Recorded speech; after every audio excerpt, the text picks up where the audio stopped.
Richard Blake, the popular and fun-loving principal of Gates Intermediate School in Scituate, was killed in a car crash Wednesday night. At the school on Thursday, 4 teachers and his assistant principal sat down to talk about Blake and the huge loss to the school and the community. Dick was a very trusting person, and I always appreciated his trust. He never questioned what I was doing as a teacher.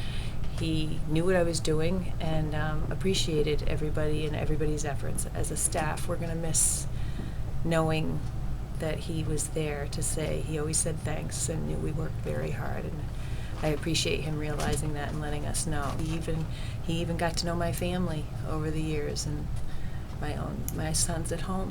Always asked how everybody was, and if I wasn't in school one day, he would come down and ask if everything was okay, everything okay at home, and he's going to be hugely missed. He was just a real affable, outgoing person, immediately likable.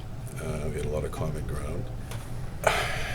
Ironically, I was working in Boston last night as a musician, and about 9:45, somebody gave me an old Irish guy gave me this piece of Irish humor, and the first thing I said, I have to share this with Dick in the morning, because he loved a good time, he loved a good laugh, and he was infectious. When you made Dick laugh, he just opened up your whole world for that moment, and that's the first thing I thought of.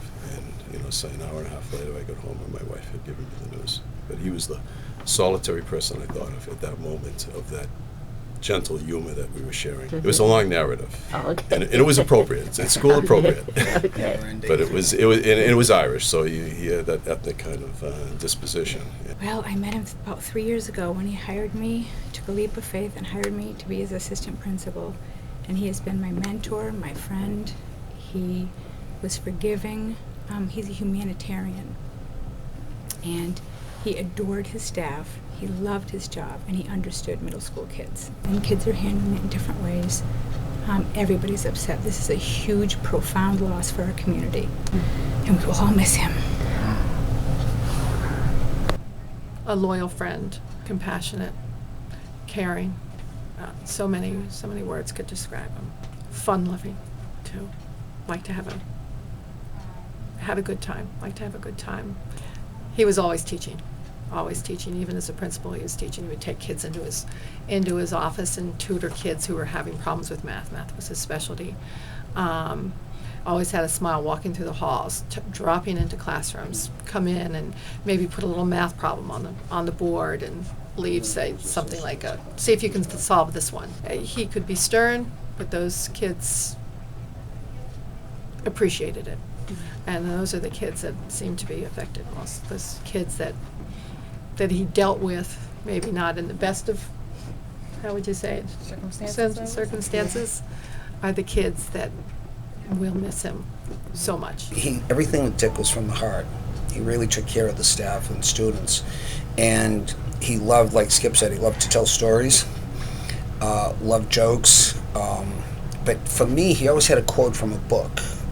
And whenever he read a good book, like Master and Commander, he would nag me until I read it. He always was around the building in the morning. He would make the circuit of the whole building from the time the first bell rang at 8:20 until 8 o'clock. He would cover the whole building just to be seen in the corridors.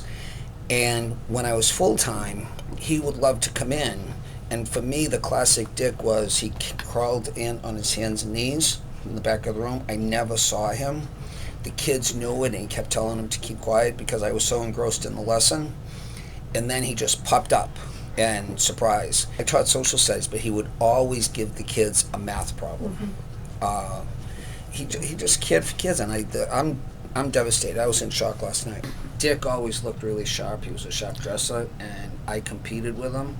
And then I started matching pens to the ties, and he started doing it too. So he would always check when I was in subbing or when I was full-time. I gave him a pen matching G2, just a little thing. He always tried to look really sharp. He did teach me how to decompress, and he was a role model for people around this about how not to take things personally, how to you can laugh and then start fresh the next day and he had a way of rejuvenating And his door was always, always open to go in and talk to him. This is Sue Scheibel, staff reporter for the Patriot Ledger. For more coverage, see today's edition of the Patriot Ledger or go to patriotledger.com.